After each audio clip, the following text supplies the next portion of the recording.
My name is Nyla Thornton, and I'm 29 years old. 4 weeks ago, after my grandfather passed away, my parents took everything he had, every savings account, every commercial property, every retirement fund, and left me a run-down, suffocating house with a caving roof, green mold creeping up the bedroom walls, and plumbing that hadn't worked since the Bush administration. They didn't just leave it to me, they trapped me in it. They laughed about it behind closed doors. My sister Valerie actually filmed me crying in the attorney's office and sent it to the family group chat. They thought I'd crumble, trigger the legal trap they set, sell the house back to them for absolute pennies, and disappear from their perfect lives forever.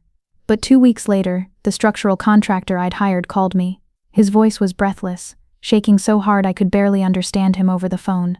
"Ma'am, we found something in the wall." Then he lowered his voice to a frantic whisper. "The police are on their way. You need to get here, now." When I saw what my grandfather had hidden behind that false wall, the blood completely drained from my face. Before I go on and tell you exactly how I tore my corrupt family's life down to the studs, please take a moment to like and subscribe, but only if you genuinely connect with this story. Let me know what time it is where you are right now. To understand how we got to that Christmas dinner, I have to take you back to a Wednesday morning, the day we buried Grandpa Arthur. The chapel at Riverdale Fellowship Church smelled heavily of lemon floor wax and suffocating white roses. I sat in the front pew, my hands balled into tight fists in my lap. My eyes were swollen shut from crying, but I forced them open to stare at the heavy walnut casket. As a former surgical tech student, I was trained to look at the human body clinically, to detach, to focus on the procedure, but there was no detaching today. The man in that box was my anchor. For 4 years I lived in Grandpa Arthur's house on Mulberry Drive. I dropped out of my surgical tech program at 25 to care for him.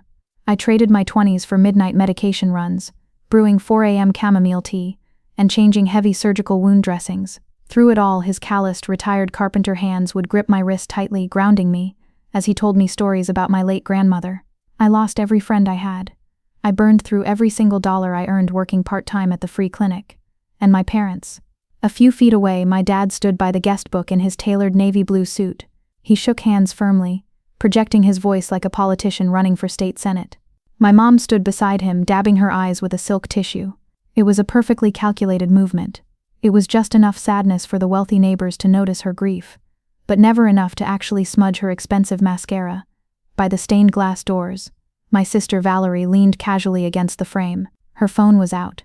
She angled her face, snapped a pouty selfie, and rapidly typed. I already knew the caption: "Grandpa, forever our guiding light." They visited him maybe once a month, 30 minutes maximum, checking their designer watches the entire time. Meanwhile, I had to carry a rusty folding chair from my own apartment just to have somewhere to sit, because his hospice setup only provided one small stool. That same folding chair was rattling in the trunk of my beat-up Honda right outside. I sat in it every single night for almost 1,500 nights. Nobody in this echoing, crowded room knew the cold truth of those nights except me and God. Mrs. Peterson from the local historical society leaned over and gently touched my arm. "Your parents are so lucky to have such a devoted daughter, sweetheart." I forced a smile. It was the only muscle in my body I could still force to obey me. After the service, the parking lot cleared out with agonizing slowness. The autumn air was biting, cutting straight through my thin black coat. I popped the trunk of my car and lifted my folding chair to toss it inside. A tall shadow fell over me. My dad stood there, his hands pushed deep into his slacks. "I had a crew clean out his place yesterday evening," he said. His voice was casual, completely empty of the grief he had just performed inside. I froze, my hands gripping the icy metal of the chair. "You went through his things, already?" He offered a tight, forced smile that didn't reach his eyes. "It had to be done. Attorney Harrison reads the will tomorrow at 9 a.m. sharp. Don't get your hopes up, Nyla." He turned and walked toward his polished SUV, his footsteps crunching loudly on the gravel. I stood alone in the freezing wind, a cold knot of dread tightening in my stomach. Grandpa's body wasn't even cold in the earth yet. The surgical precision of my dad's timing felt wrong.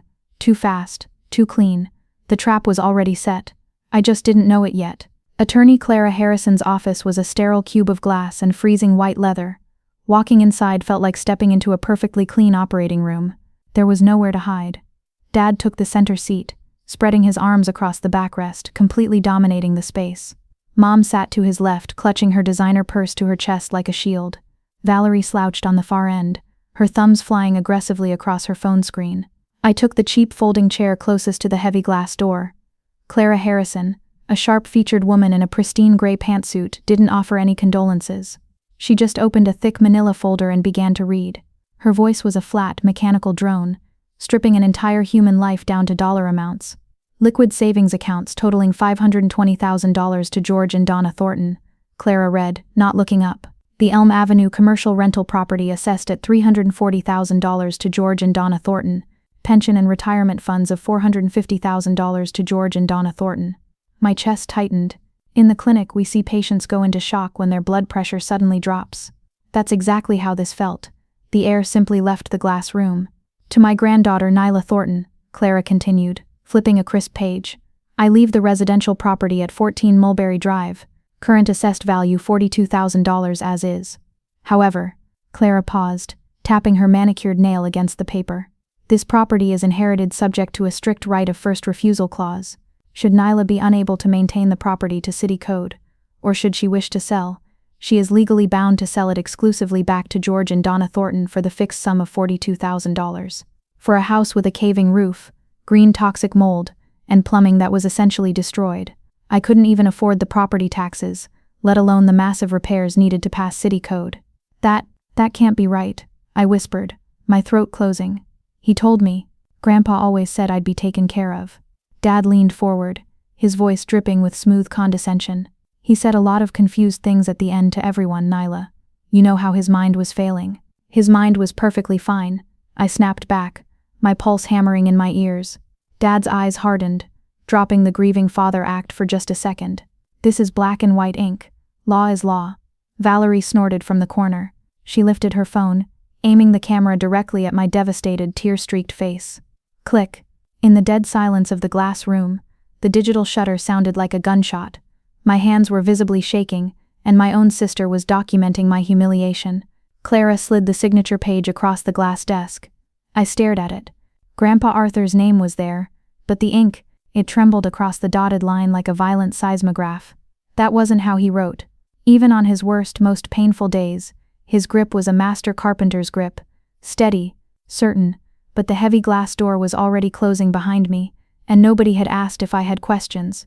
15 minutes later, standing alone in the freezing parking lot, my phone buzzed. A notification popped up in the family group chat. Valerie had sent the photo of me crying. The caption read, "Little sis got the haunted money pit. LOL. I drove straight to 14 Mulberry Drive. The house didn't welcome me, it warned me. Pushing open the heavy front door, my boots splashed into a pool of freezing murky water in the main hallway. The roof was leaking in 4 separate places, water dripping like a slow, steady ticking clock. In the kitchen, the faucet spit copper-colored sludge for a full minute before clearing. Upstairs, the master bedroom where Grandpa Arthur slept his last healthy nights was consumed by damp rot. Dark, fuzzy patches of green mold climbed the vintage wallpaper like a living disease. When I flipped the switch for the porch light, the breaker box in the hallway violently sparked blue electricity, plunging the house back into shadows. That first night, I slept inside a heavy sleeping bag on the living room floor. The cold bit through my clothes, chilling my bones. I listened to the house groan and settle in the harsh wind. It sounded like it was dying. In the morning, the silence was deafening. I sat at the warped kitchen table with my phone calculator, my fingers completely numb. Part-time at the clinic, $2,100 a month. Crushing medical debt from Grandpa's copays and specialists that I had paid from my own depleted checking account, $22,000. My wealthy parents had never sent a single dime. Estimated cost just to make this house legally livable and fight the city code violations, $30,000 minimum. The math didn't work. The trap was closing on my neck, exactly as my father had planned. I stood up. I had to keep moving, just to stop myself from completely falling apart. I grabbed a sponge and started deep cleaning the kitchen, scrubbing the counters with a frantic, desperate energy. That's when I saw it. Shoved on the top shelf above the stove, hidden in the shadows, was his old woodworking journal. It was stained with varnish and held together with a thick, cracked rubber band. I pulled it down, dust falling over my hands. Grandpa Arthur's rigid, block-letter handwriting filled the inside cover. Sketches of birdhouses, careful measurements for the back deck, notes on wood grains. But tucked tightly between the heavy pages for a mahogany bookshelf design, I found a small, stiff card. The handwriting on the card wasn't shaky. It was written in his careful, steady cursive. "Mulberry Drive is yours, my girl. Look closer." I read the card twice, 3 times. "Mulberry Drive is yours, my girl. Look closer." My heart kicked against my ribs like a trapped bird. In the ER, when a patient's monitor suddenly screams with a spiked heart rate, you look for the hidden bleed. Grandpa was pointing to a hidden bleed. But standing in that freezing, rotting kitchen, my mind was too clouded by grief and exhaustion to see it. I already have the house, I thought bitterly, my fingers tracing his steady, perfect cursive. The ink was completely different from the shaky mess on Clara Harrison's desk. Lucky me, I own a trap. I shoved the stiff card into my jeans pocket, turned the spitting faucet back on, and violently scrubbed the sink until my knuckles ached. That afternoon, a hesitant knock echoed through the empty hallway. I opened the heavy wooden door to find my neighbor from across the street, Mr. Carver. He was a 72-year-old retired postman with kind eyes and a deep, rattling cough. He stood on the sagging porch, holding an aluminum pan wrapped tightly in foil. The rich smell of baked lasagna hit the cold air, making my empty stomach twist painfully. "Nyla," he murmured, his eyes darting up to the caving porch roof before meeting mine.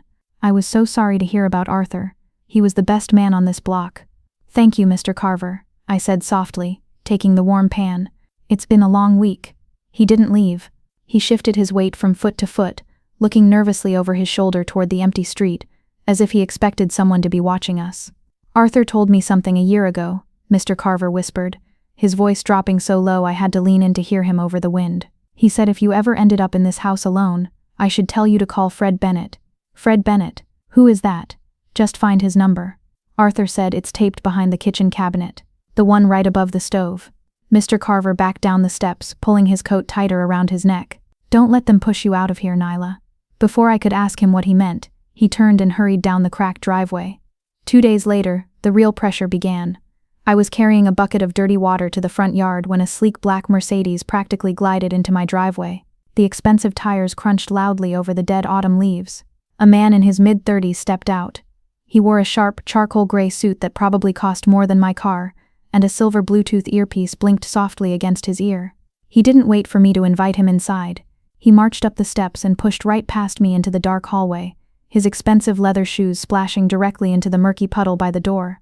His eyes darted around, scanning the massive water damage, the peeling vintage wallpaper, and the sparking wires. But he didn't look disgusted. He looked like a shark smelling blood in the water. "Nyla, right?" he said. His voice was slick, rapid, and aggressive. "I'm Marcus Vance, commercial real estate developer." "You're trespassing," I said, my heart rate instantly spiking. My hands gripped the plastic handle of the empty bucket. "Let's not play games, kid," Marcus said, taking another heavy step toward me, forcing me to back up against the staircase.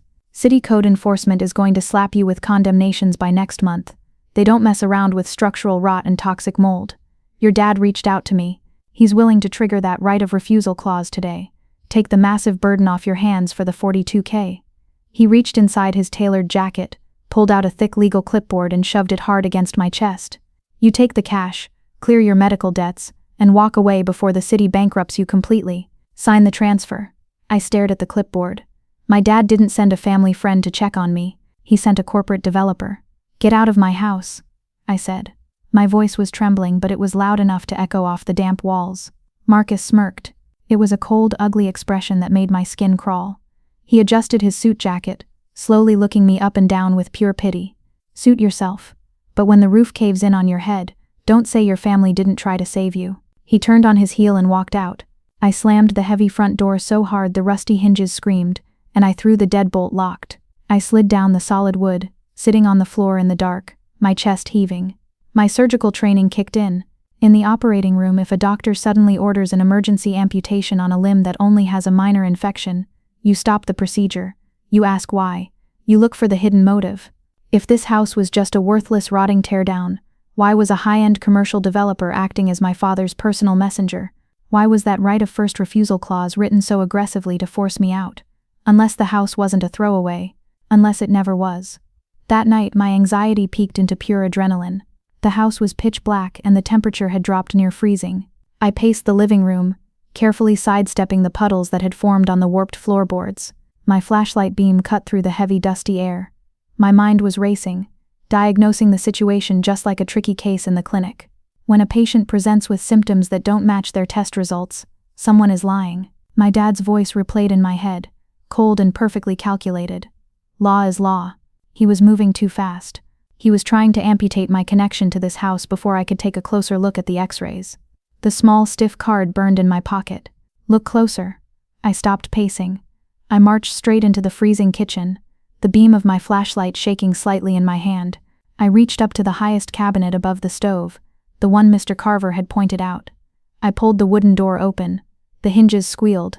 I climbed onto a sturdy wooden stool, shining the light into the dark, greasy shadows of the top shelf. There it was, pressed flat against the back panel, covered in years of dust, was a strip of yellowed masking tape. Written in thick black marker was a name and a phone number, Fred Bennett. I didn't sleep a single minute. I sat on my sleeping bag watching the sun slowly rise and turn the frost on the windows a pale icy blue. At exactly 7 a.m., my fingers numb, I dialed the number. Fred Bennett arrived an hour later. He drove a battered white pickup truck that rattled loudly in the quiet driveway. He was 66, broad-shouldered, with silver hair poking out from under a faded Riverdale Supply baseball cap. His hands were thick and calloused, permanently stained with wood finish and oil. I opened the door. When I told him Arthur had passed away, Fred stopped dead in his tracks. He slowly took his cap off, his large hands gripping the brim. For a long minute, he just stared down at the scuffed floorboards. I saw his jaw clench, holding back a wave of heavy grief. "I'm so sorry, Nyla," Fred said quietly, his voice thick. He was the finest craftsman I ever learned from. He taught me how to frame a house when I was just 20 years old. Fred stepped inside. As we walked through the freezing house, he didn't look at it the way the slick developer Marcus had. Marcus had only seen toxic mold, rot, and dollar signs. Fred looked at the house the way a surgeon looks at a body. He pressed his heavy palms against the walls, checked the joints around the door frames, and tilted his head to listen to the ceiling. "The roof needs a total tear-off. Plumbing is shot to hell. Wiring is a massive fire hazard," Fred muttered, shining his own heavy-duty flashlight into the breaker box. He rapped his thick knuckles against the living room wall. "The bones are steel, Nyla." He kept the foundation absolutely flawless. He turned to me, his eyes soft but serious. "I can fix this, and I'll quote you a price that's a fraction of what anyone else would charge. You can pay me monthly, 0 interest." "Fred, I can't ask you to do that," I said, my throat tightening. "It's too much work." "Arthur saved my contracting business during the 2008 crash," Fred said softly, his eyes locking onto mine. "He gave me a loan from his own pocket when the banks laughed at me. He saved my family. This is me paying a debt to a good man." My eyes stung with tears, but I blinked them away. We walked upstairs to the master bedroom. The air up here was even colder, smelling sharply of wet decay. Fred pulled his heavy metal tape measure from his leather tool belt. He walked over to the long wall facing the backyard, the wall directly behind where Grandpa Arthur's bed used to be. Fred tapped his knuckles against the vintage wallpaper. He stopped. He tilted his head, his gray eyebrows pulling together in a deep frown. He tapped again, moving his hand 2 feet to the right. Hollow. He moved it another foot. Hollow. He moved it slightly to the left. Solid. Hollow. In the clinic, doctors percuss a patient's chest. A hollow sound means air. A dull sound means fluid or a mass. Fred was percussing the house. His face grew incredibly tight. He unclipped a small laser measuring tool from his belt. He pointed the red dot at the opposite wall, measured the interior depth of the room, and then silently walked out to the hallway to measure the reverse side of the same wall. The silence in the house was suffocating. I held my breath, watching his broad back in the hallway. Fred walked back into the bedroom. He looked at the digital screen on his tool, then looked slowly up at the peeling wallpaper. 9 inches, he muttered, almost to himself. "What does that mean?" I asked, stepping closer. "This interior wall is 9 inches thicker than it should be," Fred said, his voice dropping to a tense, low rumble. "Standard interior framing is 5.5 inches, always. Arthur built this house himself. He didn't make framing errors, and he never wasted space." Fred pressed his palms flat against the wall, tracing invisible lines. "Somebody added a false cavity layer. The seams are perfect. They're invisible, flawlessly mudded and painted over." He turned to me, his eyes suddenly intense and sharp. The air in the room felt electric. "Careful, Nyla," Fred warned, stepping back from the wall. "There is something buried behind this drywall." The stiff paper card flashed in my mind like a strobe light. "Look closer." Fred reached for the heavy steel pry bar strapped to his belt. My heart was in my throat. I nodded, giving him the silent permission to tear the drywall down. But before his calloused fingers could even grip the metal handle, my cell phone shattered the silence. The loud, shrill ringtone echoed off the bare walls. I jumped, my pulse rocketing. I pulled the phone from my pocket. The screen glowed in the dim, dusty room. "Dad." I hesitated, my thumb hovering over the red decline button, But the surgical tech in me knew you don't ignore a warning alarm on a heart monitor. You answer it. I swiped the green button and pressed the phone to my ear. I heard you turned Marcus away today, Dad said. There was no greeting. His voice was smooth, chillingly calm, and completely empty of emotion. I told you I'm not selling, I said, my voice trembling slightly. You sent a shark to my door, Dad. To my own house. Stop being an idiot, Nyla, he snapped, the polite mask slipping. If you fight us on this house, I will personally hire a forensic accountant to audit every single dollar that moved through his accounts on your watch. The air left my lungs in a violent, invisible rush. You'd accuse me of stealing? I gasped, my grip on the phone tightening until my knuckles turned white. I bought his groceries. I paid his pharmacy co-pays from my own checking account. You know that. I know what the paperwork will look like to a judge, Dad replied, his tone turning to pure, freezing ice. I know the numbers never seem to add up when a stressed, unsupervised kid has access to a senior citizen's finances. I will tell the police you manipulated a dying man. I will make sure your little free clinic fires you for elder financial abuse before the ink even dries on the arrest warrant. My knees suddenly felt weak. A fabricated elder abuse investigation would instantly strip away my medical license. It would destroy the career I had already paused for 4 years to keep my grandfather alive. He was taking the one pure thing I had done, loving and caring for Arthur, and weaponizing it to ruin my life. Sign the house over, Nyla, Dad whispered through the speaker. One phone call. That's all it takes to end you. He hung up. The line went dead. My hands shook so violently that the phone slipped from my sweaty fingers and clattered onto the hardwood floor. I couldn't breathe. The walls of the damp bedroom felt like they were closing in to crush me. Nyla? Fred asked gently. He had stepped away from the wall, his pry bar lowered. He saw the sheer blinding panic on my face. Fred, I choked out, my voice cracking. Don't open the wall today. Fred looked at the wall, then back at me. His gray eyes were filled with quiet understanding. He didn't push. He didn't ask questions. He simply nodded, packed his tools back into his heavy leather belt, and promised to return at dawn. That night was the longest, coldest night of my life. At 2 a.m., the house was pitch black. The freezing autumn wind rattled the loose window panes like a set of bones. I was lying rigidly inside my heavy sleeping bag in the living room, staring up at the dark, water-stained ceiling. Every muscle in my body was tight with adrenaline. Then, I heard it. Crunch. Crunch. Footsteps. Heavy, deliberate boots stepping slowly over the dead leaves in the backyard. My blood ran instantly cold. This wasn't a stray animal. This was a steady, calculated approach. I scrambled out of the sleeping bag, my heart hammering against my ribs with a terrifying speed. I crept silently into the dark hallway, pressing my back flat against the freezing, peeling wallpaper. I held my breath, terrified that the sound of my own lungs would give me away. A bright, sharp beam of white light suddenly cut through the kitchen window. It swept across the dark, empty counters, searching the shadows. Then came the distinct, terrifying sound of metal scraping against metal. Someone was sliding a heavy tool into the rusted lock of the back kitchen door. My dad had realized I was getting too close. He knew Arthur had hidden something, and he had sent someone, maybe Marcus the developer, maybe a hired thug to force their way in and find it before I did. Survival instinct took over. I moved silently through the dark living room, my bare feet completely numb against the icy floorboards. I reached the brick fireplace and grabbed the heaviest thing I could find, a solid iron fire poker. Its cold, heavy weight grounded my shaking hands. I crept back toward the kitchen entrance. The metal lock groaned under immense pressure. Crack.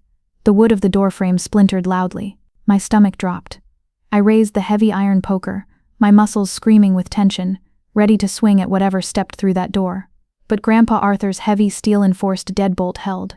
The shadow standing just outside the frosted glass cursed loudly, a low, frustrated male voice.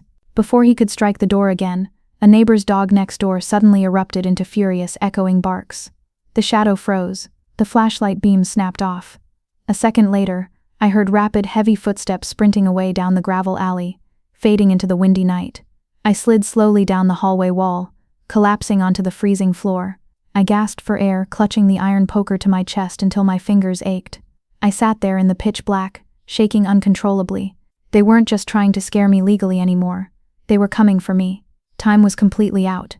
I didn't move from that spot in the dark hallway. I sat perfectly still until the sky outside the frosted window finally turned a pale, watery gray. The heavy iron poker remained gripped in my hands. Every time the wind rattled the glass or the old house settled, my heart pounded. I thought about my father. I thought about how he used to carry me on his shoulders when I was little. Now he was sending men in the middle of the night to break into my home. In the clinic, we are taught to identify dead, infected tissue. You have to be totally objective, totally clinical, and cut the infection out before it kills the patient. Sitting in the freezing dawn, shivering in my thin clothes, I finally understood. My family was the infection. If I didn't cut them out, they would destroy me. At 6:30 a.m., headlights swept across the living room wall. The familiar loud rumble of Fred's battered white pickup truck echoed in the driveway. I unlocked the heavy front door before he even reached the steps. I was still holding the iron poker. My hands were covered in dust, my eyes were completely bloodshot, and I was shivering, but I wasn't scared anymore. I was angry. Fred took one look at my face, then at the splintered wood around the kitchen door frame. His jaw tightened into a hard knot. He didn't ask if I was okay. He knew the answer. "Tear it open," I told him, my voice completely dead and serious. "Tear it all open." We marched upstairs to the freezing master bedroom. Fred worked with the speed and precision of a surgeon. He slid the sharp edge of his steel pry bar into the seam of the drywall. With a massive heave of his broad shoulders, he ripped the outer layer away from the wooden studs. Crack. The sound was deafening. A thick cloud of white dust exploded into the cold air, coating our clothes and making us cough. But behind the drywall, there wasn't just empty space and fiberglass insulation. There was a thick, solid sheet of heavy-grade plywood. It was screwed tightly into the oak framing and sealed perfectly with gray industrial caulk. This wasn't a rushed patch job. This was a vault. Arthur had built a secret safe room inside the skeleton of his own house years ago. Fred wedged the pry bar under the edge of the heavy plywood. He pushed down with all his weight. The wood shrieked, the long screws fighting to hold on, until the entire panel ripped free and crashed onto the floorboards. Behind it was a dark, dust-filled cavity, exactly 3 feet wide. "That's not insulation," Fred whispered, his breath making a white cloud in the freezing room. Sitting perfectly in the center of the dark hole, wrapped tightly in heavy-duty plastic sheeting and layers of silver duct tape, was a black steel fireproof document lockbox. I stepped up onto an empty paint bucket.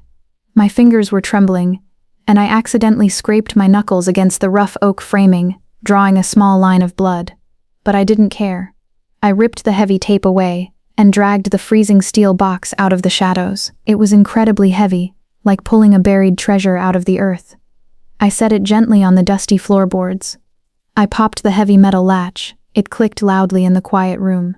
I threw the lid back. Inside lay a thick document, 9 pages long, neatly stapled in the top corner. On the very last page, catching the dim morning light, was a heavy embossed notary seal, and right below it was a signature I recognized instantly. It was Grandpa Arthur's real handwriting. Powerful, clear, steady, and proud. It looked absolutely nothing like the jagged, forced scribble on the fake will Attorney Harrison had coldly read to us in her glass office. Beneath the legal document was a thick hardcover notebook, dark green, completely filled edge to edge with Arthur's block-letter handwriting, and tucked at the very bottom, resting against the cold steel, was a sealed ivory envelope. Written on the front in his perfect cursive were 4 words, "For Nyla, when you are ready." Fred knelt beside me. He wiped the plaster dust from his thick hands onto his jeans. Carefully, he picked up the first page of the legal document. His gray eyes rapidly scanned the dense, formal text. As he read, his weathered face went completely pale. "Nyla," Fred breathed, looking up at me with wide eyes. "This is a will, a fully executed, perfectly legal will. It leaves absolutely everything, the $500,000 in cash savings, the commercial rental property, the retirement accounts, and this house, entirely to you, unconditionally." The room spun violently. I had to put my hand flat on the floor to keep from falling over. But the will my parents filed," I stammered, my throat dry, "is a massive criminal forgery," Fred finished. His voice was as hard as stone. We dropped to the freezing floorboards, the white plaster dust coating our knees. I pulled the dark green notebook into my lap. Its cover was worn and soft from how often Arthur had held it. I opened to the first page. In the clinic, when a patient is critically ill, you read their chart to track the progression of the disease. You look at the dates, the symptoms, the slow failure of the organs. As I opened my grandfather's journal, I realized I was reading the chart of a different kind of disease. I was reading the exact timeline of my family's greed. February 12th, the first entry read, "Donna came today. She brought legal papers. She said they were for the bank to cover my heart medication. I told her I couldn't see the small print without my reading glasses. She pushed the pen into my fingers. She physically guided my hand across the page. I signed. I don't know what I signed. I stopped reading. My lungs felt like they had turned to lead. Donna, my mother, the woman who used to braid my hair before school, had stood in this very room, physically forcing a sick, confused man to sign his life away. Fred sat silently beside me, his thick hands clenched into fists on his knees. "Keep going, Nyla," he urged, his voice rough. I turned the page, my vision blurring with hot tears. April 9th. George came alone. He locked the bedroom door. He screamed at me, told me Nyla is draining my accounts to buy clothes. It's a lie. Nyla buys my blood pressure pills with her own clinic paycheck. I found the pharmacy receipt in her winter coat pocket. She is starving herself to keep me alive. George is lying. A choked sob ripped out of my throat. I remembered that month. I had skipped meals for 3 weeks to afford his medication because his insurance maxed out. My dad, living in a gated mansion, had stood over a dying man and accused me of theft to cover his own tracks. June 3rd, the block letters continued, pressing so hard into the paper they almost tore it. They withdrew $15,000 from my primary savings. Donna said it was for property tax on the Elm Avenue building. The property tax is only $4,000. Where did the $11,000 go? I called the bank. Elaine at the Riverdale branch wouldn't let me lock the account. She said George has full joint authorization now. The papers Donna made me sign. Page after page, the horrifying picture became crystal clear. They hadn't just stolen his money. They had systematically stripped away his dignity. They treated him like a broken ATM. But Arthur wasn't broken. His mind was razor sharp, and he was quietly documenting every single crime. Near the end, dated just 4 months before he died, his handwriting grew defiant. "Rose helped me today. She snuck me out to her house. Mark Thomas from the church witnessed. Barbara Clark from the 6th Ave Bank notarized. I signed my real will. I revoked all previous documents. Rose is keeping a copy. I am sealing the original in the old wall cavity I built in '98. My family thinks I am blind and stupid. God knows the truth, and Nyla will find it." Then, the final entry. The ink was slightly smudged, as if he had written it in a rush, or perhaps with a shaking hand. "They brought a lawyer to my bedroom while I was sedated. They are changing my will. Call Rose Calloway if you need proof." She was there. Fred reached over and gently closed the dark green notebook. He looked at me, his gray eyes blazing with a fierce, protective anger. "This isn't a family dispute anymore, Nyla. This is organized felony fraud." We didn't wait. We left the house with the steel box and drove straight to Legal Aid of Riverdale County. I demanded the Elder Law Division. An hour later, I was sitting in the cramped, chaotic office of attorney Victor Harlow. It was a stark contrast to Clara Harrison's sterile glass trap. Victor's office smelled of stale coffee and old paper. He was around 40, sharp, aggressive, with his sleeves rolled up to his elbows and a jaw clenched so tight it looked painful. He didn't offer fake sympathy. He just took the real will, checked the embossed notary seal, and started reading the green notebook. As he read, his eyes widened, tracking back and forth across Arthur's words like a hawk. Guided hand execution, elder coercion, grand theft, wire fraud. Victor fired off rapidly, standing up to pace his small office. "The will your parents filed is absolute trash, Nyla. This notebook? This is a criminal indictment."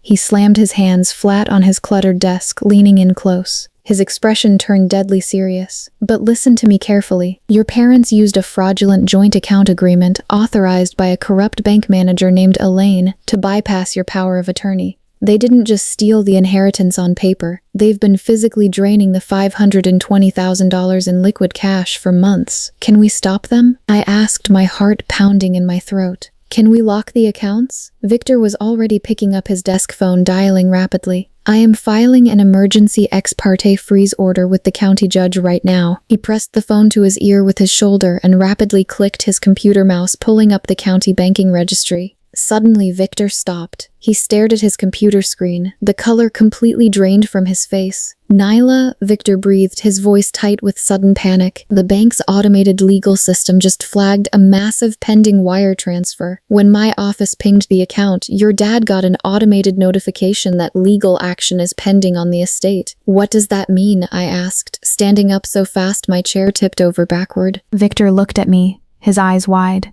It means he knows we're coming. He is at the Riverdale Bank branch right now, trying to wire the remaining $100,000 to an offshore shell account before my freeze order hits the system. No, I gasped, feeling the blood rush to my head. The freeze order takes 2 hours to process, Victor yelled, slamming the phone down.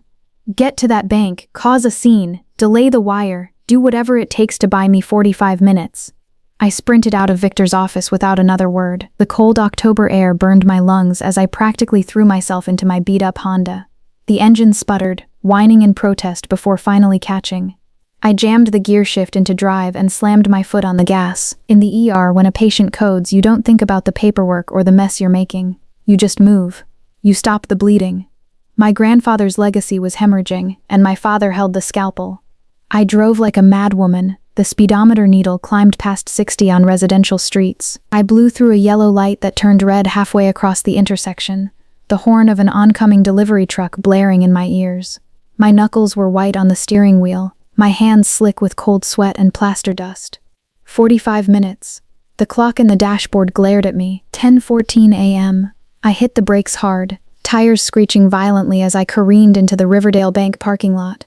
My car jerked to a halt diagonally across 2 spaces. I didn't even lock it. I burst through the heavy double glass doors, my chest heaving, gasping for air. The Riverdale branch was a cathedral of quiet wealth. Vaulted ceilings, polished marble floors, the hushed murmurs of tellers counting crisp bills. And standing right in the center of it, at the branch manager's glass-walled office, was my father. He looked nothing like the polished, grieving son from the funeral. His tailored suit jacket was unbuttoned, his silk tie loosened. He was sweating, his face flushed red with panic, leaning aggressively over the desk. "Just override the damn system, Elaine," his voice boomed, shattering the quiet respectability of the lobby. "I have joint authorization. Wire the funds to the Cayman's account right now."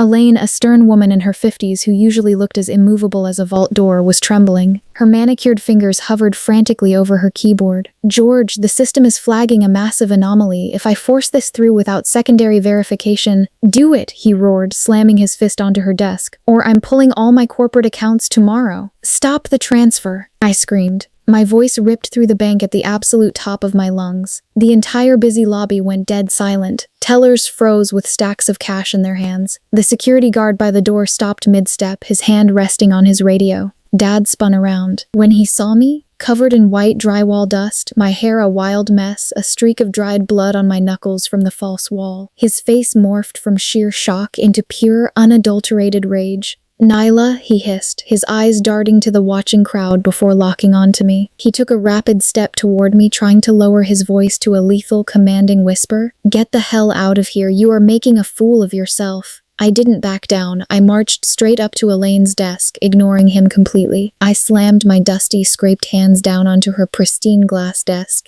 leaning directly into her space. "If you push that wire through, Elaine," I said, my voice shaking with adrenaline but loud enough for every teller to hear, "Attorney Victor Harlow from the District Attorney's Task Force will have you federally indicted for aiding wire fraud and elder financial abuse. He has Arthur's real will. He has the journals. The judge's ex parte freeze order is hitting the system right now." Elaine's face turned chalk white. Her eyes darted wildly from my bleeding knuckles to my father's sweating face. The corporate loyalty that my dad had bought for years suddenly dissolved in the face of federal prison. She looked at the computer screen. Her finger trembled over the enter key. Ping! A soft, high-pitched chime echoed from her computer tower. A solid red banner flashed across her monitor. Elaine slowly pulled her hand away from the keyboard, terrified. "George," she whispered, her voice cracking, "the system just locked. The account is totally frozen by court order. I can't do it. The money can't move." Dad stared at the screen, the reality of his failure crashing down on him. The $100,000 was trapped. He slowly turned his head to look at me. The man looking back at me wasn't my father anymore. The mask was completely gone, leaving only a cornered, vicious animal. He stepped into my personal space. I could smell the stale coffee and sour sweat on his breath. "You are going to regret this," he whispered. A lethal hiss meant only for me, for the rest of your miserable life. He didn't wait for security. He turned and stormed out of the bank, the heavy glass doors shuddering in his wake. I collapsed into one of the velvet lobby chairs, my whole body shaking violently. The adrenaline suddenly drained, leaving me hollow and freezing. We won the race. The money was locked. but the war wasn't over. That night, back in the freezing, ruined house on Mulberry Drive, I was wrapped in my sleeping bag when my phone buzzed. A friend from the clinic had sent me a screenshot with a single question mark. It was Valerie's Facebook Marketplace listing. Estate cleanout, vintage items must go today. My blood ran cold. I zoomed in on the photograph. There, resting on Valerie's expensive granite kitchen counter, was Grandpa Arthur's vintage 1950s gold pocket watch. The one he had wound every single morning for 60 years. The one he let me hold when I was a little girl to listen to the heartbeat of the gears. She had listed it for $250. I didn't cry. The sadness had finally burned away, leaving only cold, hard titanium in its place. I dialed Valerie's number. She picked up on the second ring. "That is Grandpa's watch," I said, my voice dead and utterly cold. "Jesus, Nyla, stock much?" Valerie snapped, chewing gum loudly into the receiver. "It's just metal. It's not him. I need the cash for a weekend trip." "I want it back. I will give you $600. It was a third of my entire monthly clinic paycheck, but I didn't care. I wired her the money instantly through an app. When the watch arrived the very next afternoon in a cheap, unpadded envelope, I tore it open. I poured the heavy gold timepiece into my palm. It felt incredibly warm against my cold skin. I closed my fingers around it, feeling the steady, rhythmic ticking of the ancient gears. It felt like Arthur's heart. It felt like he was sitting right next to me in the dark hallway. They had stripped his dignity. They had stolen his legacy. They had tried to ruin my medical career and throw me onto the street. Something inside me permanently shifted. I slipped the heavy gold watch into my pocket. Sunday was coming, the memorial luncheon, my father's grand public performance of grief, and I was going to burn his entire stage to the ground. Sunday arrived with a heavy gray overcast. The memorial luncheon. My dad had organized it. It was a massive, expensive catered event at the church fellowship hall, designed perfectly to play the grieving, flawless family for the wealthy town of Riverdale. At 9 a.m., my phone buzzed with a text from my mother. "Wear black, don't speak, don't embarrass us." I arrived at exactly 11 a.m. Walking up the concrete steps, I could hear the dull roar of 100 people inside. The air in the foyer was thick with the smell of expensive perfume, catered roast beef, and forced sympathy. I adjusted the strap of my bag. Inside, resting against my side, was the heavy dark green notebook. Before I could even reach the double doors of the main room, a hand shot out from the shadows. Fingers clamped around my wrist like a vice. I was yanked violently backward into the narrow, dimly lit coat room. The heavy wooden door slammed shut, plunging us into near darkness. The lock clicked with a sharp snap. The air in the tiny room smelled of damp wool coats and stale mints. My dad stood blocking the door, his chest heaving under his crisp black suit. My mom stood right beside him, her eyes wide and manic. The gaslighting had officially begun. Dad backed me up until my shoulders hit the cold plaster wall. "The freeze order," he spat, his face inches from mine. The polite, grieving mask he wore for the crowd was completely gone. "Drop it. Tomorrow morning at 8 a.m., you walk into court and you drop it. The money isn't yours," I said softly, my voice shockingly steady. "I swear to God, Nyla," Dad hissed, leaning closer. "If you don't drop this, I will go to the police tomorrow. I will tell them you hallucinated the whole thing. I will tell them the stress of caring for Arthur caused a severe psychiatric break. Mom will back me up. Valerie will back me up. We will have you institutionalized." I stared at him. In the clinic, a psychiatric hold ruins everything. It strips your rights, your credibility, and your medical license in a matter of hours. Mom stepped forward and grabbed my arm. Her perfectly manicured nails dug painfully into my skin through my thin black sleeve. "Stop being a psychotic brat, Nyla," she snapped, her voice trembling with barely contained rage. "We are your parents. We gave you everything. You owe us." My chest tightened. The small, dark coat room suddenly felt like it was shrinking. Panic tried to climb up my throat and choke me. The old Nyla, the daughter who just wanted their approval, the exhausted girl who had spent 4 years alone in a hospice room, wanted to shrink down, cry, and surrender. But then I shifted my weight. My fingers brushed against the heavy gold pocket watch resting deep inside my coat pocket. The cold metal had warmed to my body heat. Through the fabric, I felt the steady, relentless ticking of Arthur's gears. Tick. Tick, tick, steady as a heartbeat, strong as an oak frame. I looked at my father, really looked at him.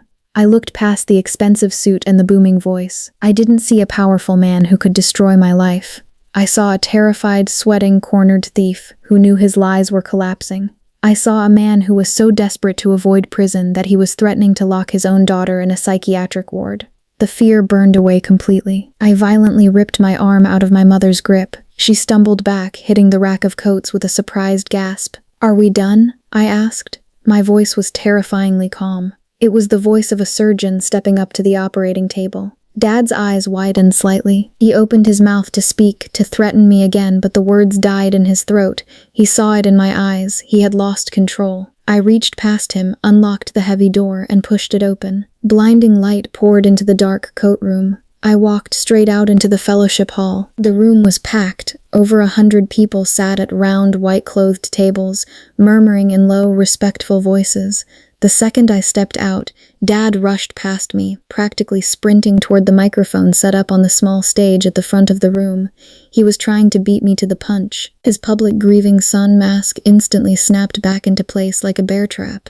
"Friends, family," Dad projected into the microphone, his voice echoing perfectly with manufactured sorrow. The crowd hushed immediately. On a massive projector screen behind him, Valerie was running a slow, tear-jerking photo slideshow of Grandpa Arthur set to soft acoustic music. "My father gave everything for us. He built this family from the ground up." I didn't take an empty seat in the back. I didn't hide by the door. I walked straight down the center aisle.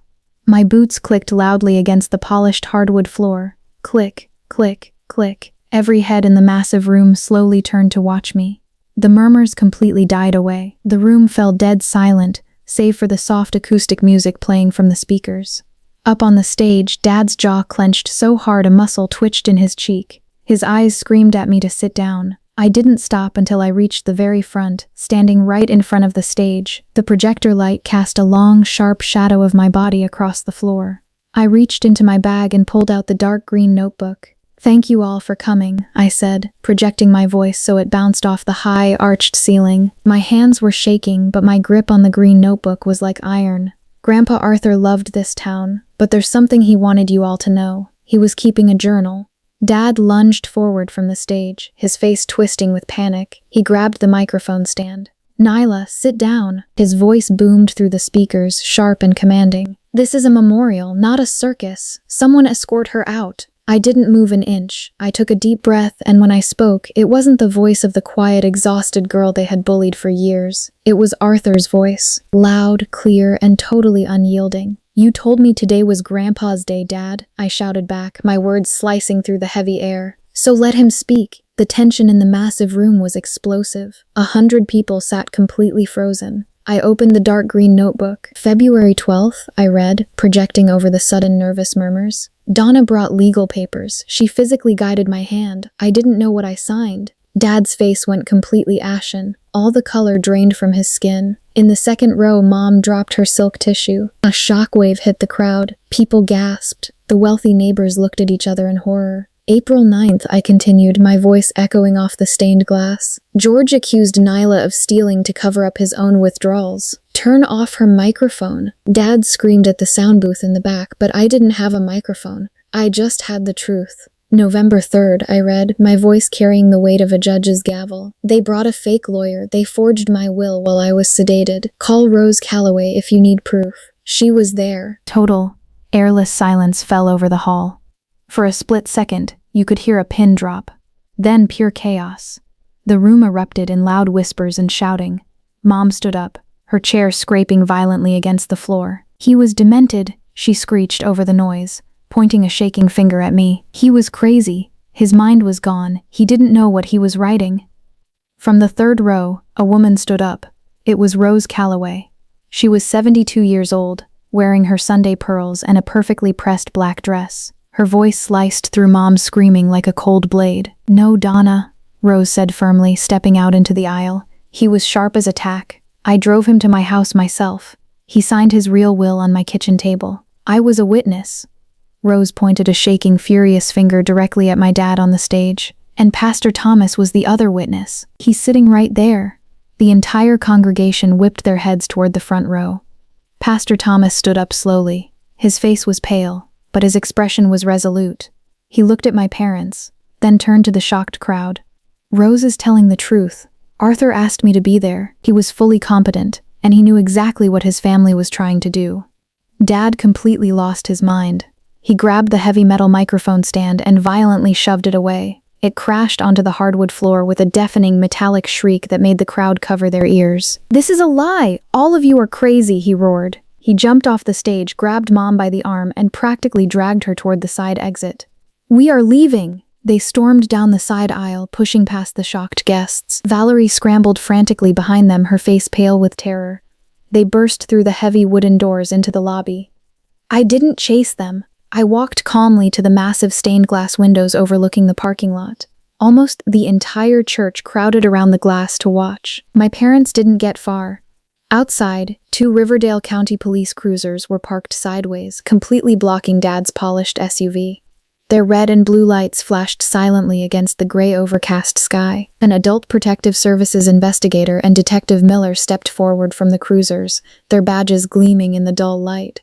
Through the thick glass, I watched Dad freeze in the middle of the asphalt.